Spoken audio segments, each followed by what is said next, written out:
ये खबर पारुल यूनिवर्सिटी द्वारा प्रस्तुत की गई है। प्रधानमंत्री नरेंद्र मोदी आज सोमवार से इंडोनेशिया की बेहद महत्वपूर्ण 3 दिवसीय राजकीय यात्रा पर हैं, जो भारत की एक्ट ईस्ट नीति के तहत दोनों देशों के रणनीतिक और आर्थिक संबंधों को एक ऐतिहासिक स्तर पर ले जाएगी।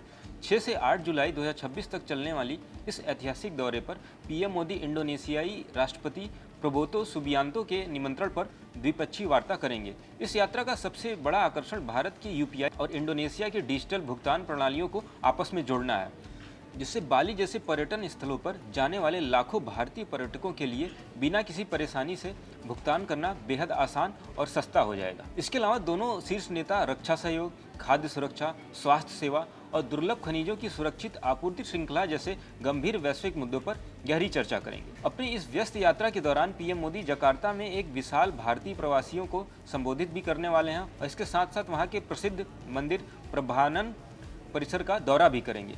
आज हम बिल्कुल आसान भाषा में समझेंगे कि पीएम मोदी के इस बड़े दौरे से दोनों विकासशील अर्थव्यवस्थाओं के व्यापार सुरक्षा समीकरणों पर क्या असर पड़ने वाला है। तो जुड़े रहिएगा वीडियो के अंत तक। यात्रा के मुख्य मुद्दे। दोस्तों, पीएम मोदी इंडोनेशिया के राष्ट्रपति प्रबोतो सुबियांटो से मुलाकात करेंगे। दोनों नेता डिजिटल पब्लिक इंफ्रास्ट्रक्चर, भुगतान प्रणाली और रक्षा सहयोग पर खास चर्चा भी करेंगे। विदेश मंत्रालय के सूत्रों के मुताबिक इंडोनेशिया भारत के कई विकास मॉडल को भी अपना रहा है। भारत भी इसमें पूरी मदद उसकी कर रहा है। इस यात्रा में सबसे बड़ा ऐलान डिजिटल भुगतान को लेकर होने वाला है। भारत का यूपीआई और इंडोनेशिया का क्यूआरआईएस लिंक हो जाएगा। इससे बाली और दूसरे पर्यटन स्थलों पर जाने वाले भारतीय पर्यटकों को भुगतान करना बहुत आसान और तेज हो जाएगा। इंडोनेशिया में व्यापार करने वाले भारतीय कारोबारियों को भी इससे बहुत फायदा होने वाला है। ओपन नेटवर्क का लाइव ट्रांजैक्शन। दोस्तों, 7 जुलाई को पीएम मोदी और प्रबोवो के शिखर सम्मेलन के दौरान आईओएन यानी इंडोनेशिया ओपन नेटवर्क का पहला लाइव ट्रांजैक्शन होगा। ये भारत के ओएनडीसी मॉडल से प्रेरित है। इससे इंडोनेशिया में लगभग 6.5 करोड़ छोटे और मझले उद्यमियों को डिजिटल मार्केट प्लेस मिलेगा, जहां कम खर्च में व्यापार करना आसान हो जाएगा। इंडोनेशिया भारत के आधार, यूपीआई, डिजी लॉकर और ई-केवाईसी से बहुत ज़्यादा प्रेरित हुआ है और उसने डिजिटल नुसंतरा पहल शुरू की है। भारतीय कंपनियां इंडोनेशिया की डिजिटल फ्रेमवर्क बनाने में मदद कर रही हैं। अब दोनों देश मॉडल साझा करने से आगे बढ़कर संस्थागत सहयोग की तरफ जा रहे हैं। स्वास्थ्य और पोषण में सहयोग। दोस्तों, स्वास्थ्य क्षेत्र में भी दोनों देश साथ काम कर रहे हैं।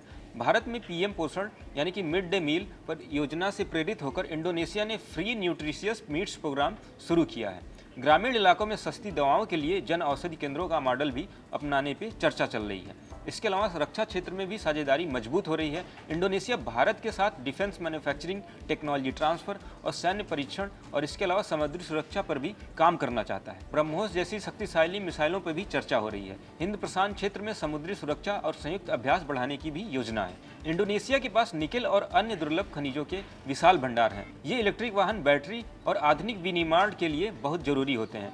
इंडोनेशिया अब इन खनिजों को घरेलू स्तर पर प्रोसेसिंग करना चाहता है। भारत के लिए यहाँ निवेश एक बड़ा अवसर है। भारत और इंडोनेशिया दोनों एशिया के बड़े देश हैं और हिंद प्रशांत क्षेत्र में स्थिरता बनाए रखने में महत्वपूर्ण भूमिका भी निभाते हैं। पीएम मोदी की ये यात्रा रक्षा, डिजिटल अर्थव्यवस्था, स्वास्थ्य और खनिज क्षेत्र में लंबे समय तक चलने वाले सहयोग की नींव रखेगी। दोस्तों, पीएम मोदी की इंडोनेशिया यात्रा सिर्फ एक राजकीय दौरा नहीं है। ये दोनों देशों के बीच रणनीतिक साझेदारी को नई ऊंचाई देने वाला है। यूपीआई लिंकेज, आईओएन नेटवर्क, रक्षा सहयोग और क्रिटिकल मिनरल्स, ये सब मिलकर भारत इंडोनेशिया रिश्तों को और भी ज़्यादा मजबूत बनाने वाले हैं।